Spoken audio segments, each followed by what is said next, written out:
네, 안녕하세요. 마지막 세션까지 계속 계셔주셔가지고 감사드립니다. 저희 마지막 세션 좀 알차게 준비해봤는데, 네, 요 세션은 이제 코 묻은 돈도 아껴 쓰자라는 주제로 저희 비용 최적화에 대한 이야기를 좀 다뤄볼 거고요. 그래서 이 시간에 여러분들이랑 저희랑 같이 비용 관련해서 고민해 볼 수 있는 시간이 되셨으면 좋겠습니다. 네, 저는 이 첫 번째 저희 두 분이서 같이 진행할 건데 먼저 발표하게 된 민지스 솔루션즈 아키텍트입니다. 반갑습니다. 네, 그래서 저희는 오늘 여기 보시는 것처럼 비용 최적화의 설계 원칙을 좀 기본 골격으로 가지고 지출하고 있는 비용도 확인하는 방법도 알아볼 거고요. 그 이후에는 리소스 비용을 좀 효과적으로 사용할 수 있는 방법에 대해서 알아보고 정리하고 마무리할 겁니다. 그래서 오늘 저와 여러분들 목표는 오늘 이 시간에 다룬 내용 중에 한 가지라도 이후에 도입해 볼 수 있다라고 하면 제일 베스트일 것 같고요. 그 목표로 이 세션 시작해 보겠습니다. 그래서 먼저 스타트업 고객분들이 공통적으로 비용 관련해서 가지고 있는 일종의 패턴이라고 하면 먼저 서비스라든지 프로젝트 단위를 시작하실 때 비용 고민을 먼저 하십니다. 그리고 열심히 개발하시고 운영하시다가 나중에 청구서를 보니까 내가 산정한 거랑 좀 달라서 깜짝 놀라시고 이제서야 저희한테 이제 비용 최적화를 같이 논의하기 시작하시는데요. 저희는 오늘 이 세션에서는 이렇게 저희가 일회성으로 좀 단방향으로 흘러가지 않고 이 과정을 좀 주기적으로 반복하면서 설계하는 방법도 같이 알아볼 거고요. 네, 그래서 저희는 이제부터는 계획 단계부터 운영까지 이 단계들을 쭉 가져가는 요소들을 계속 반복해서 볼 예정입니다. 그래서 개발하고 운영하시면서 또 청구서도 주기적으로 확인하셔야 하고 비용 최적화도 주기적으로 하셔야 되는데 이런 과정들은 아마 여러분들 중에 많은 분들이 비용 최적화를 팀 모두가 고민하는 시간은 별로 없으실 거예요. 그런 시간은 이후에 만들어서 뭐 한 달에 한 번이든 주에 한 번이든 꼭 만들으셔서 다 같이 비용에 대해 고민하는 시간을 만드셨으면 좋겠습니다. 그래서 먼저 저희가 이제 큰 가닥은 잡고 들어가야 하니 비용 최적화 설계 원칙을 먼저 얘기를 하고 이에 관련해서 한 개씩 살펴보려고 합니다. 그래서 먼저는 비용을 인지하고 이해하는 단계이고요. 그 다음으로는 우리가 사용량에 맞는 리소스를 사용해야 됩니다. 그리고 나서는 좀 더 비용 효과적인 리소스를 선택을 해야 되고 그와 마찬가지로 확장해서는 아키텍처도 비용 효과적으로 선택을 해야겠습니다. 그리고 이런 것들을 고민을 했다라고 하면 저희가 지속적으로 최적화하는 노력은 꼭 반드시 해주셔야 하는 거고요. 네, 그래서 오늘 이 시간에는 다만 여기 2번에 있는 내용은 사실 모니터링이 세부적으로 들어가야 하는 문제인데 저희가 오늘 시간이 조금 제한돼 있다 보니 이 부분은 좀 생략을 하고 좀 비용 효과적인 리소스를 생각을 먼저 하는 걸로 얘기를 할 테니까 이거는 좀 참고 부탁드리겠습니다. 네, 그래서 먼저는 비용을 인지하고 이해하는 거를 먼저 시작을 해보겠습니다. 그래서 여기서 이야기할 건 사실 코스트 익스플로러가 전부인데요. 저희가 처음에 뭔가 가계부를 작성하거나 아니면 영수증을 모아서 우리가 얼마나 썼는지 돌이켜 보는 것처럼 여러분들이 AWS 서비스를 쓴다라고 하면 꼭 보셔야 하는 것이 이제 코스트 익스플로러가 되겠습니다. 그래서 여기서 우리가 얼마나 썼는지도 확인하셔야 되고요. 어떤 리소스가 급등해서 사용했는지도 확인하셔야 되고요. 그건 저희가 앞에서 봤던 그 흐름처럼 동일하게 그런 것들이 확인이 됐다라고 하면 그거는 지속적으로 최적화해 주셔야겠습니다. 그래서 그런 것들은 여기 코스트 익스플로러 안에서 모두 수행을 하게 되고요. 그 여러분들이 아마 여기 빌링 콘솔에는 많이 접근해 보시지 못하셨을 수 있는데 이 빌링 콘솔 하단에 보시면 코스트 익스플로러 항목이 있습니다. 근데 기본적으로 여러분들이 여기에 한 번도 들어가지 않으셨다라고 하면 비활성화 되어 있어요. 그래서 만약에 지금 계정에 이게 비활성화 되어 있다라고 한다면 여기 한번 들어가 보셔서 이렇게 활성화만 해주시면 됩니다. 그러면 이제 활성화한 시점으로 24시간 내로 활성화되고 이거는 비용이 전혀 들지 않는 기능이기 때문에 사실 여러분들이 활성화 안 하실 이유도 없습니다. 네. 그리고 한 개 더 말씀드리면 저희가 뭐 이런 모니터링을 한 달 간격으로 할 수도 있고 뭐 일별로도 할 수도 있는데요. 사실 저희는 뭐 1시간 간격으로 좀 더 세부적으로 보고 싶어 하실 수도 있어요. 근데 기본적으로는 일별 이후부터 제공하고 있기 때문에 우리가 1시간 간격으로 보겠다라고 하면 저기 하단에 있는 프리퍼런스에 가셔서 아월리 요금을 보겠다라는 걸 체크해 주시면 됩니다. 이거는 약간의 비용이 발생하고요. 1000개의 그 유제지 레코드를 모으는데 한 15원 정도 발생합니다. 근데 스타트업 고객분들은 이 사용량에 대해서는 아월리로 보더라도 한 10,000원 정도 내외로 가금이 될 거예요. 그래서 이거 만약에 1시간 내로 보겠다라고 하면 이 기능은 활성화해 주시면 되겠습니다. 네, 그러면 이렇게 준비가 끝났다라고 하면 여러분들이 이런 화면을 보실 수 있게 되고요. 여기서 AWS 리소스들이 갖고 있는 메타데이터를 기반으로 이렇게 필터링이 가능해서 비용 지표를 보게 됩니다. 그래서 여기서 지금 캡처 화면이어서 모든 지표들이 다 보이지는 않지만 저기 우측 하단에 보시면 뭐 서비스별로도 보실 수도 있고 리전별로 보실 수도 있고 뭐 인스턴스 유형별로 보실 수도 있고 다양하게 보실 수 있고요. 여기에는 먼슬리로 제가 표현을 했지만 아까 아월리를 활용을 했다라고 하면은 여기서 아월리로도 섬세하게 볼 수 있게 됩니다. 네. 그리고 저는 여기 그룹바이 항목에 보시면 서비스로 선택을 했기 때문에 서비스별 요금이 나왔는데요. 사실 서비스 외에도 뭐 다른 계정이 있다라고 하면 링크드된 계정도 보실 수도 있고 아니면은 리전이라든지 뭐 태그 기반으로 볼 수 있는데 저희는 여기서 좀 태그에 집중해서 보려고 합니다. 그래서 태그 같은 것들은 여러분들이 AWS 모든 리소스를 사용하실 때 마지막에 옵셔널로 나와 있는 부분인데요. 사실 회사에, 그러니까 저희가 운영하는 저희 회사에 이런 태그 기반한 뭔가 규칙이 없다라고 하면 저희는 정말 옵셔널로 생각하고 넘어가는 기능입니다. 저도 그랬고요. 근데 이 기능이 사실은 이 기능이 자산 관리 그리고 비용 관리 측면에서도 여러분에게 굉장히 중요한 기능이 될 겁니다.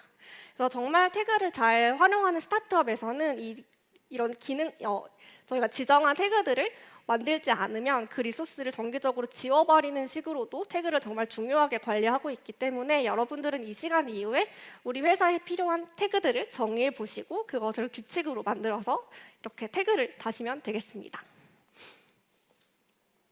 그래서 이런 식으로 뭐 프로젝트별로 태그를 다실 수도 있고요. 뭐 이름을 정하고 싶다고 하면 이름도 다실 수 있고 우리 팀이나 부서 아니면 어느 환경에 배포한 리소스인지 또는 우리가 비용 관리를 본격적으로 하면서 코스트 센터가 분리되어 있다라고 하면 이런 코스트 센터 같은 것들이 중요한 태그가 될 수 있을 것 같고요.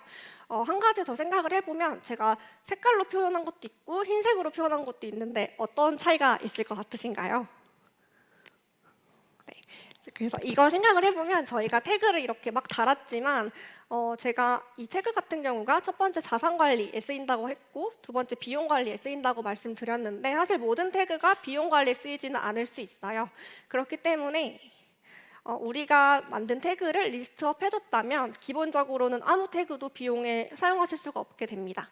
그러면 저희가 아까 봤던 그 색깔 태그처럼 우리가 비용을 세부적으로 분류해서 보겠다라고 하는 태그들은 여러분이 빌링 콘솔에서 코스트 얼로케이션 태그 항목에 가셔서 선택하시고 액티브 해주셔야지 비로소 이제 저희가 코스트 익스플로러에서 필터링해서 보실 수 있게 되니까요. 만약에 태그 설정하시고 이걸 보겠다라고 하면은 여기까지 수행을 해주셔야겠습니다.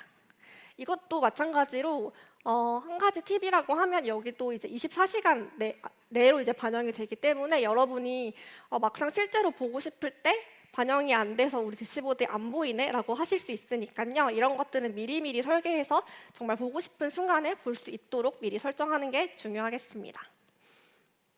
네, 그래서 태그로 뭔가 정제를 하고 나면 제 콘솔 화면이라 좀 사용량이 적은데요. 그래서 이걸 보게 되면 저희가 하단처럼 뭔가 그래프로 활용해서 필터링하거나 그룹바이해서 보실 수도 있고 근데 우리가 쓰던 뭐 SQL이나 분석 툴로 그냥 분석하는 게 편해요라고 한다면 그냥 파일로 다운받아서 태그 기반으로 사용량을 확인하시면 되겠습니다. 네, 여기까지 저희가 그 비용 모니터링 위해서 코스트 익스플로러 활용하는 거 그리고 태그 활용하는 거를 말씀을 드렸고요.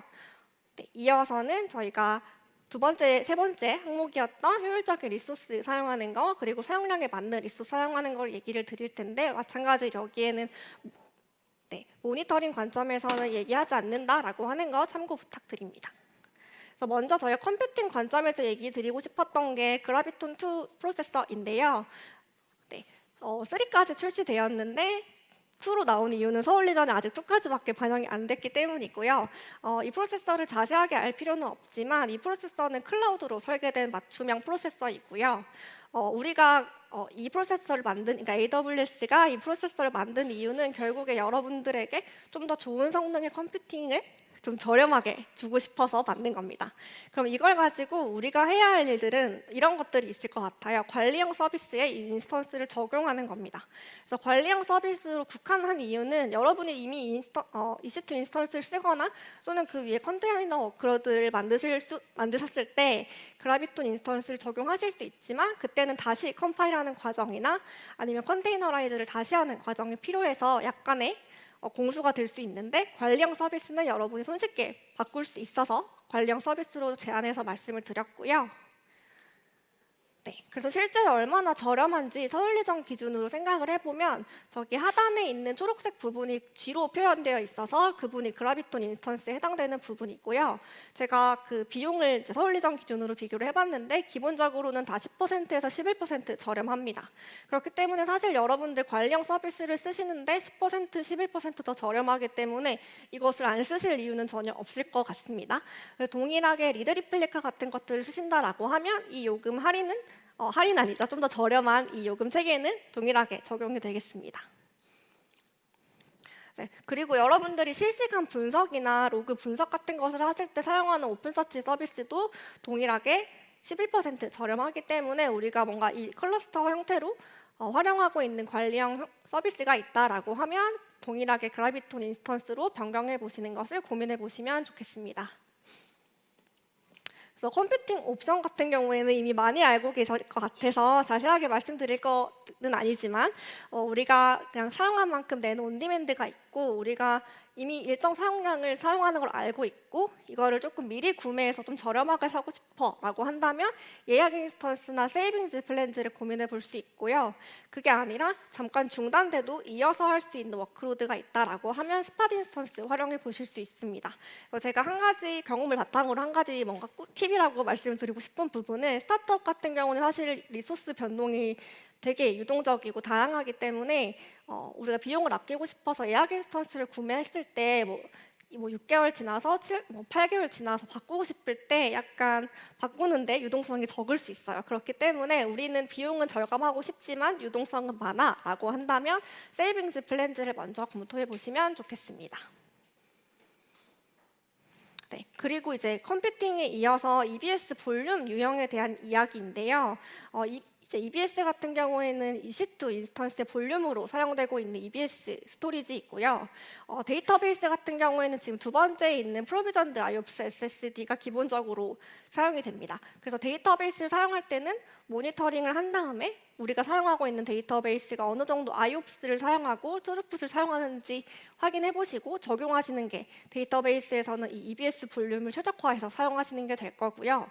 그게 아니라 우리가 범용 인스턴스를 사용한다라고 하면 우리는 GP2 그리고 GP3에 대해서 구분해서 사용해 봐야 될 것 같습니다. 그래서 먼저 비용 관점에서 단순하게 생각을 해보면 이제 GP2 같은 경우에는 GP3랑 비교를 했을 때 그러니까 GP3가 GP2보다 20% 정도 저렴하기 때문에 동일한 스토리지 요금만 놓고서는 일반적으로는 GP3가 저렴합니다. 그런데 이제 그 외에 위에 있는 성능을 보시면 GP2 같은 경우에는 IOPS가 이 볼륨에 선형적으로 증가하는 구조이고 GP3는 기본적으로 3000 IOPS를 시작으로 해서 추가할 수 있는 부분이 있는데요.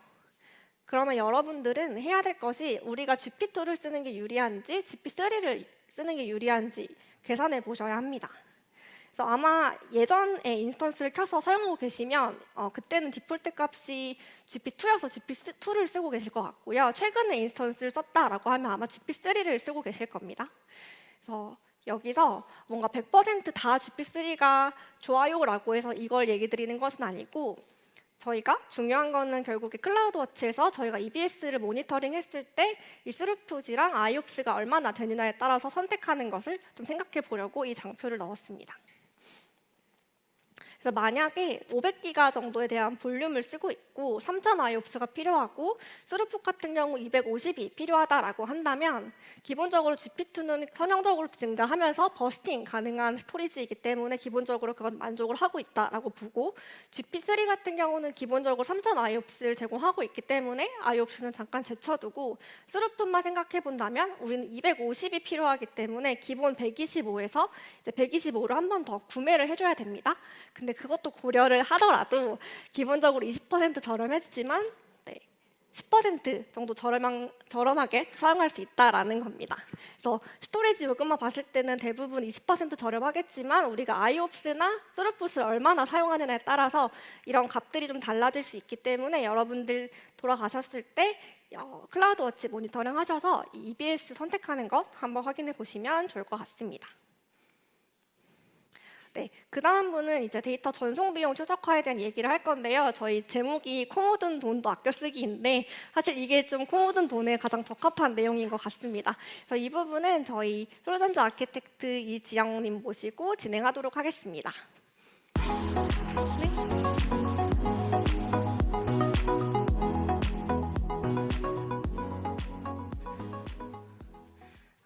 네, 안녕하세요. 저는 AWS에서 솔루션스 아키텍트로 근무하고 있는 이지영입니다. 지금부터 데이터 전송 비용에 대해서 살펴보도록 하겠습니다. 앞에 지수님이 코 묻은 돈이라고 얘기를 하셨는데 정말 코 묻은 돈일지 아닐지 한번 저희가 살펴보는 시간을 갖도록 할게요.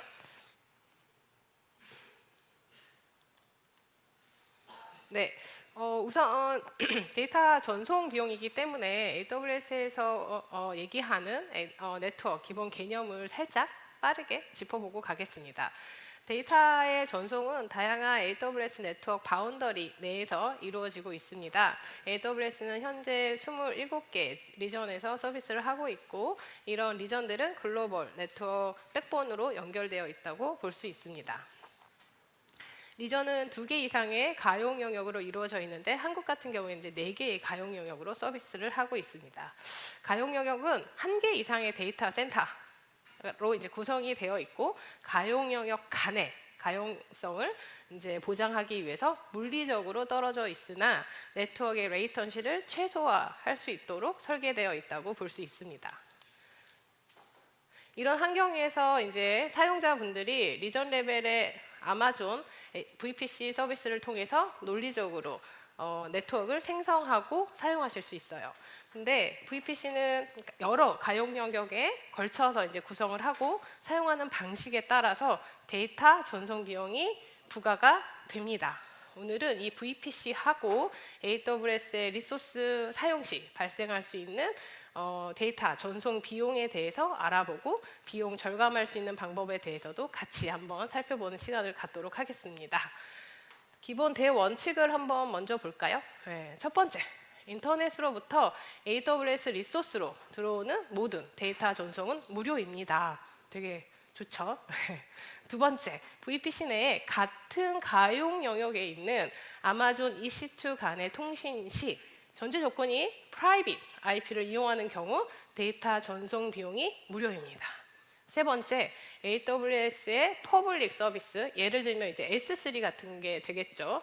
아니면 VPC 내 리소스들이 인터넷으로 데이터를 전송하는 경우에 비용이 발생을 합니다.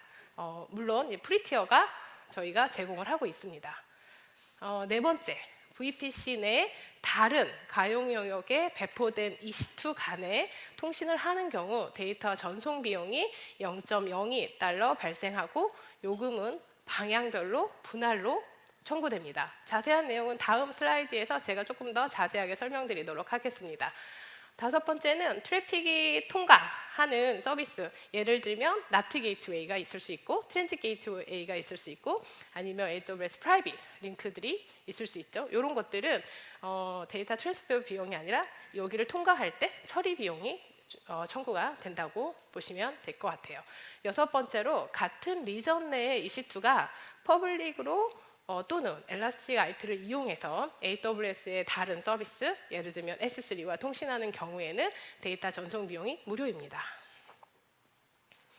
오늘 소개시켜드린 내용은 2023년 3월 서울 리전의 가격 정책을 여러분들의 이해를 돕기 위해서 만들었고요.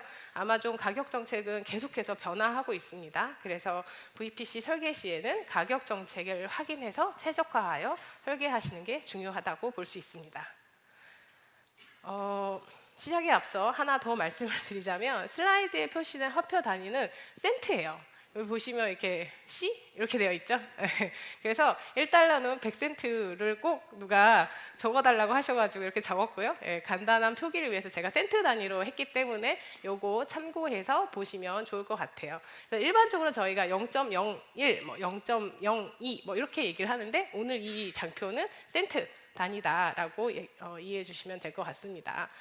첫 번째로 이제 AWS 퍼블릭 서비스를 살펴볼게요. S3와 같이 인터넷과 직접 통신할 수 있는 서비스는 인터넷으로부터 들어오는 비용은 무료라고 말씀을 드렸죠. 그러면 인터넷에서 나가는 비용은 기가당 12.6센트가 청구가 됩니다. 네, 요 내용은 알고 계셨나요? 네, VPC 리소스로부터 이제 인터넷으로 데이터가 전송이 되는 경우가 있죠. 이 경우에도 데이터 전송 비용이 기가당 12.6센트가 부과가 됩니다. 아까 앞서 설명드렸던 AWS의 퍼블릭 서비스의 네트워크 인터넷 트래픽 정책과 동일하다고 볼 수 있죠. 그런데 만약에 퍼블릭 서브넷에 배포된 EC2를 한번 보도록 하겠습니다. VPC 리소스로부터 인터넷과 통신할 때는 당연히 동일하게 네트워크 전송 비용이 부과가 될 거예요. 그런데 우리가 프라이빗 서브넷의 EC2가 인터넷으로 데이터를 전송해야 하고 전송을 받을 때에는 뭐가 필요하죠? 나트 게이트웨이가 이제 필요하죠. 그래서 나트 게이트웨이가 필요한데 아까 나트 게이트웨이는 나트 게이트웨이를 통과할 때 처리 비용이 들어간다고 말씀을 드렸어요. 그래서 한국리전 같은 경우에는 이 나트 게이트웨이로 트래픽이 통과하는 경우 처리 비용이 5.9센트가 발생을 한다. 자, 그러면 즉 이게 토탈로 따져 보면 이 프라이빗 서브넷의 EC2가 외부의 인터넷과 통신을 할 때 비용은 12.6 플러스 5.9 들어오는 비용은 5.9센트가 청구된다고 보실 수 있겠습니다. 네, 같은 리전 내 EC2가 퍼블릭 IP 또는 엘라스틱 IP를 이용해서 AWS 서비스 간에 통신을 하는 경우 이 비용은 무료입니다. 네, 깔끔하죠? 그리고 여기가 이제 또 새로운 사람들이 있을 수 있을 것 같은데요. VPC 내에 다른 가용 영역에 배포된 EC2 간의 데이터 전송은 2센트가 발생을 하는데 청구되는 청구서에서 보면은 가용 영역을 나갈 때 1센트, 가용 영역을 들어갈 때 1센트로 방향별로 이제 분할되어 청구된다고 이해하시면 될 것 같습니다. 다음은 AWS에서 제공하는 CDN 서비스인 아마존 클라우드 프론트를 사용하는 경우예요. 대부분 이제 CDN은 가장 고객에게 접점이 되는 곳에서 내가 엣지 로케이션에서 컨텐츠를 제공하기 위해서 가장 많이 사용하시는 서비스 중에 하나인데요. 저희 CDN을 가지고서 서비스를 하시는 경우라면 S3에서 클라우드 프론트 엣지까지 전송 비용은 무료이고 엣지로부터 인터넷으로 데이터를 전송하는 경우에는 12센트 비용이 발생을 합니다. 그리고 인터넷으로부터 AWS 리소스로 들어오는 경우 클라우드 프론트까지는 무료이지만 클라우드 프론트에서 S3까지 기가당 6센트의 비용이 발생할 수 있습니다. 코 묻은 돈인가요? 네, 다음은 이제 VPC와 다른 VPC들 간의 데이터 전송 시 비용에 대해서 살펴보도록 하겠습니다. 앞에서 제가 말씀을 드렸듯이 이 VPC는 독립된 논리적 네트워크라고 말씀을 드렸잖아요. 그래서 VPC와 다른 VPC도 독립된 네트워크로 존재를 합니다. 그래서 VPC와 다른 VPC에 있는 리소스 간의 통신을 하는 경우 통신 방법이 이제 총 저희가 3가지를 활용해 볼 수 있어요. 먼저 아무 연결도 하지 않고 퍼블릭 IP가 있는 EC2 간에 통신을 할 수가 있는데요. 같은 리전, 여기 전제 조건은 같은 리전이에요. 같은 리전의 VPC 리소스에서 퍼블릭 IP로 데이터를 전송하는 경우 퍼블릭 IP에 대한 아웃과 인 비용이 각각 발생을 합니다. 그러니까 여기서는 이제 2센트 정도의 비용이 발생한다 라고 보시면 될 것 같아요. 그런데 다음으로 생각해 볼 수 있는 저희 VPC와 VPC를 연결하는 가장 흔한 방법 중에 하나가 VPC 피어링이죠. 그래서 이 VPC 피어링으로 연결을 하는 경우에는 EC2 간의 프라이빗 IP를 이용해서 데이터를 전송할 수가 있습니다. 여기에 이제 가용 영역에 대한 이해가 이제 필요한데요. 이렇게 다른 VPC라 하더라도 VPC 피어링으로 연결되어 있는 경우 같은 가용 영역의 EC2 간에는 비용이 발생하지 않아요. 그러나 다른 가용 영역의 경우 EC2 간의 데이터 전송은 2센트가 발생을 하는데 마찬가지로 가용 영역을 나갈 때 1센트, 가용 영역이 들어갈 때 1센트의 요금이 방향별로 분할돼서 청구가 되고 있다라고 보시면 될 것 같습니다. 조금 더 가독성이 있죠. 네, 다음은 이제 트랜짓 게이트웨이를 이용해서 VPC를 연결하는 경우예요. 이 방식은 이제 여러 개의 VPC를 연결해서 사용하는 경우 VPC 피어링보다는 확장성이나 유연성이 있기 때문에 최근에 가장 많이 도입하는 서비스 중에 하나인데요. 트랜짓 게이트웨이의 경우 가용 영역 간의 데이터 전송 비용이 발생하지는 않습니다. 그런데 트랜짓 게이트웨이는 트래픽이 통과하는 서비스의 처리 비용이 차징이 된다라고 말씀을 드렸죠. 그래서 이렇게 이렇게 이제 오렌지색처럼 트랜짓 게이트웨이를 통과할 때 기가당 2센트의 비용이 발생한다라고 보시면 될 것 같아요. 다음은 VPC 리소스가 S3나 아마존 다이나모 DB에 접근 시에 사용할 수 있는 게이트웨이 엔드포인트인데요. 라우팅 정보만 변경하여 인터넷 게이트웨이를 통과하지 않고 데이터를 전송할 수가 있습니다. 그럴 때 EC2의 프라이빗 IP를 사용해서 데이터를 전송하고 받을 수 있는데 데이터 전송 비용이 따로 발생하지 않아요. 그래서 내가 만약에 EC2가 S3와 많은 트래픽이 발생한다. 그러면 당연히 게이트웨이 엔드포인트가 질리겠죠? 네, 그런데 이 혜자스러운 서비스는 S3나 다이나모 DB 외에는 제공이 되고 있지 않아요. 그래서 VPC 내의 리소스가 S3나 다이나모 DB 이외에 다른 AWS 서비스와 연결 시에는 프라이빗 링크를 이용할 수가 있는데요. 이런 인터페이스 엔드포인트로 구성하는 경우 VPC 내에 이 서비스와 전용으로 연결되는 네트워크 인터페이스가 추가가 되는 방식이에요.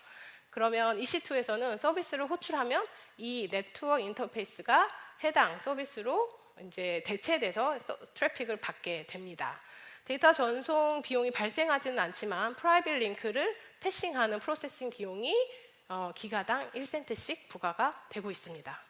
이게 오늘 제가 이제 시간 관계상 다 이렇게 설명드리기가 조금 어려워서 이렇게 이제 대략적으로 VPC를 중심으로 데이터 전송 시 발생되는 가격 정책에 대해서 먼저 좀 살펴봤습니다.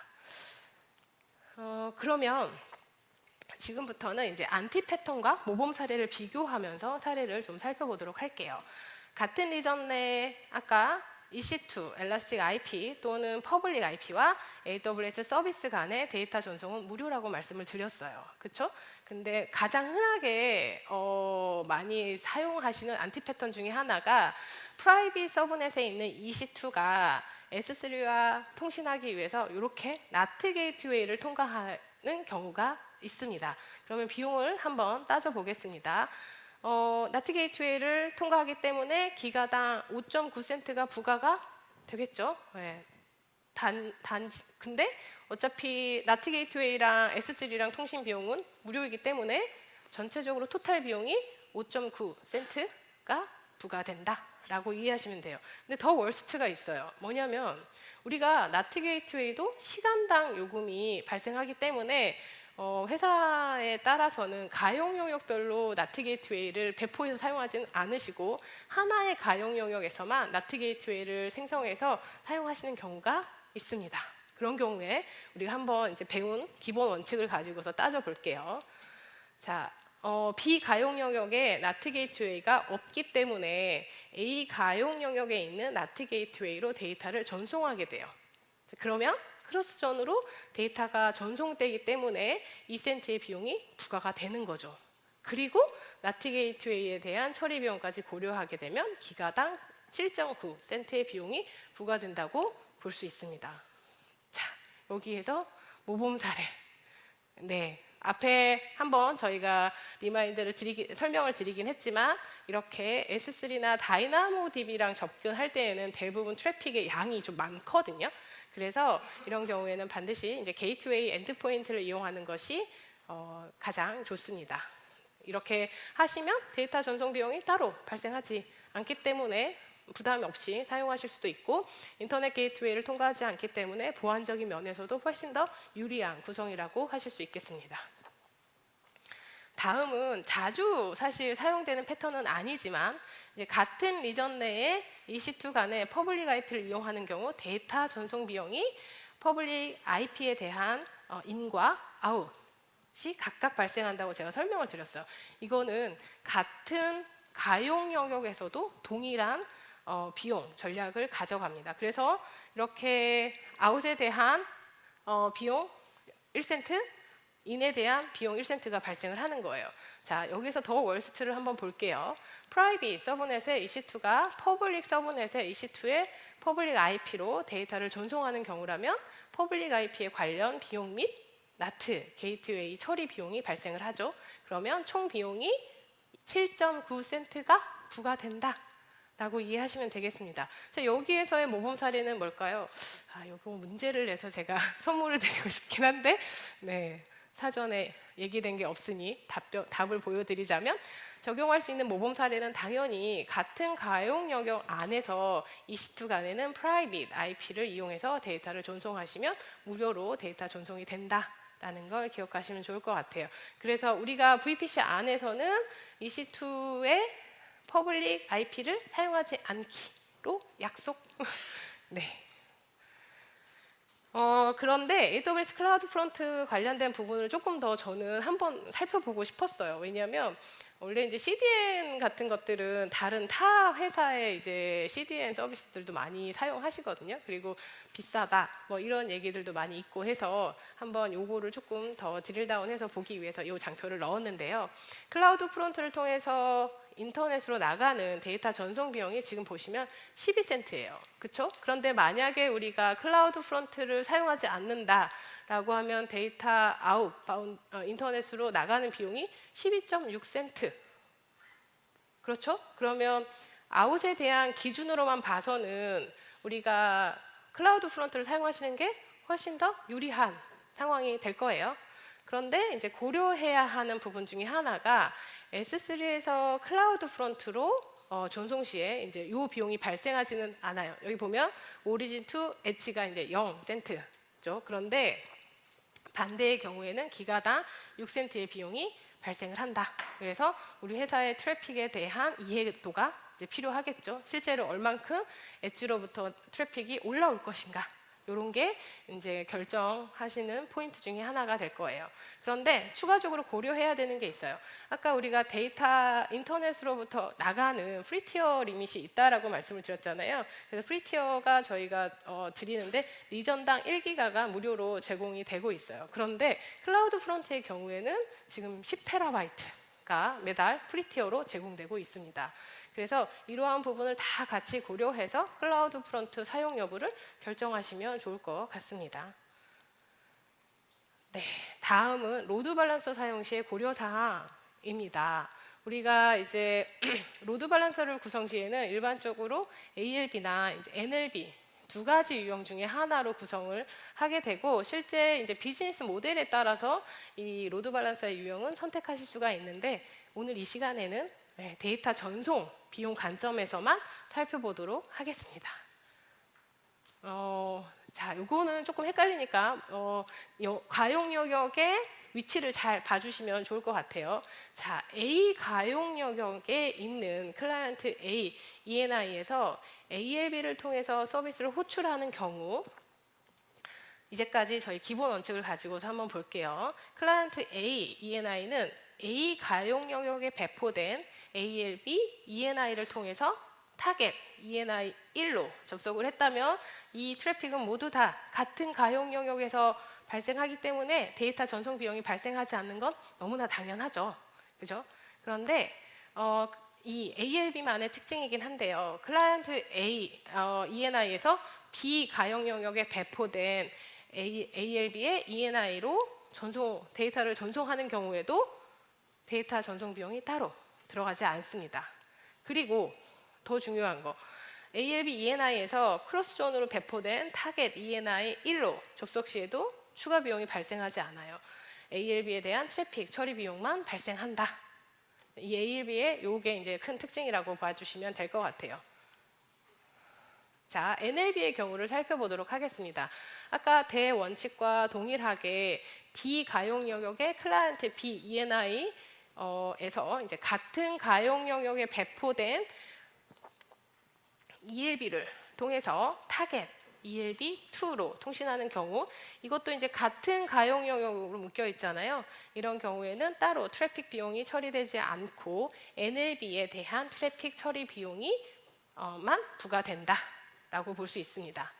그런데 만약에 여기가 ALB와 큰 차이가 있어요. 클라이언트 B ENI가 이 NLB에 대한 NS 룩업으로 만약에 이제 ALB ENI 1, 그러니까 C 가용 영역에 있는 ENI 쪽으로 데이터를 전송하는 경우에는 ALB하고는 다르게 크로스존에 대한 비용이 발생하게 됩니다. 그리고 만약에 이 NLB 추가적으로 C 가용 영역에 있는 NLB ENI에서 D 가용 영역에 있는 타겟으로 접근 시에도 크로스존 데이터 비용이 부과가 돼요. ALB랑 NLB가 차이가 있죠. 자, 그러면 너무하잖아요. 그렇지 않아요? 네, 그래서 저희는 NLB를 생성하실 때 기본적으로 이 크로스존이 크로스존으로 서비스되지 않게 비활성화되어 있어요.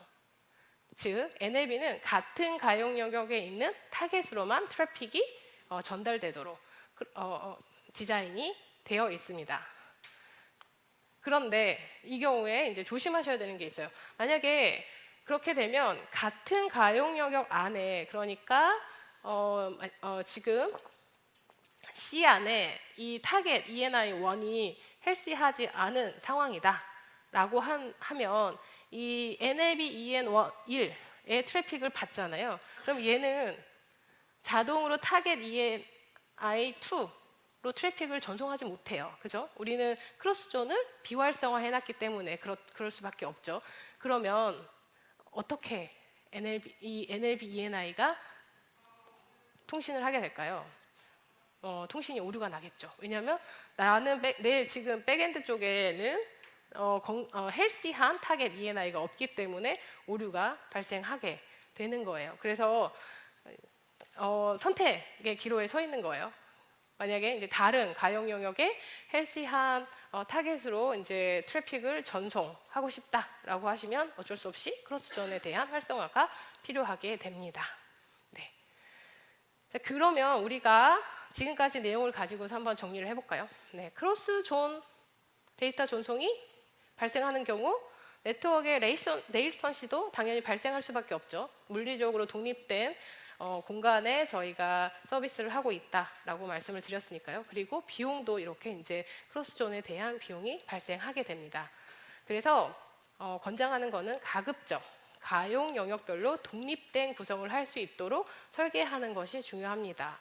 화면에서처럼 웹에서 와스를 바로 호출하는 경우 가용 영역별로 한 세트씩 구성하는 거죠.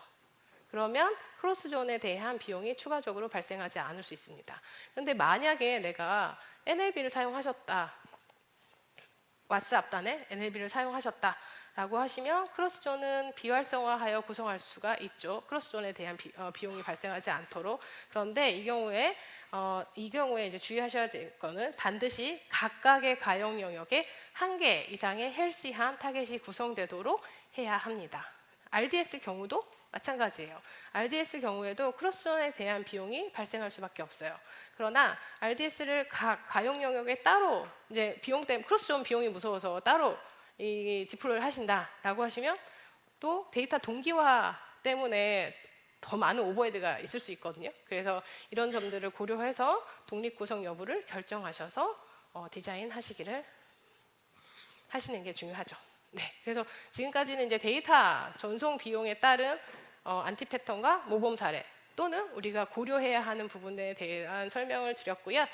네, 그래서 오늘 이제 앞에 지수님이 말씀하신 것처럼 이 코스트 익스플로러를 통해서 실제 데이터 트랜스퍼 비용에 대한 추적을 하실 수가 있는데요. UCG 타입 그룹 필터를 통해서 데이터 필터를 입력하신 후에 모두 선택해서 보시면 데이터 트랜스퍼 비용에 대해 자세하게 보실 수가 있습니다. 또한 리소스의 태그를 다는 경우에 리소스별로 데이터 전송 비용을 확인할 수 있으니까요. 이 부분도 참고하시면 좋을 것 같습니다. 시간이 얼마 남지 않아서. 네. AWS 서비스 이용 시에 발생되는 비용은 지속적으로 관심을 갖는 만큼 절감할 수가 있어요. 2022년 4월, 2021년 4월 계속적으로 가격 정책이 변화가 되고 있거든요. 그 변화된 가격 정책에 맞는 토폴로지를 변경하시는 게 가장 중요하다고 볼 수 있어요. AWS 클라우드 환경에서 먼저 워크로드를 선택했다고 하면 데이터 센터처럼 백도가 아니잖아요. 백도 못하는 거 아니잖아요. 그래서 변화하는 비즈니스 환경에 맞게 계속적으로 변경을 하시면서 사용을 하시는 게 필요합니다. 그리고 정기적으로 비즈니스에 맞게 검토해서 사용 중인 아키텍처에 적용하는 것도 굉장히 중요한 상황이 될 수 있습니다.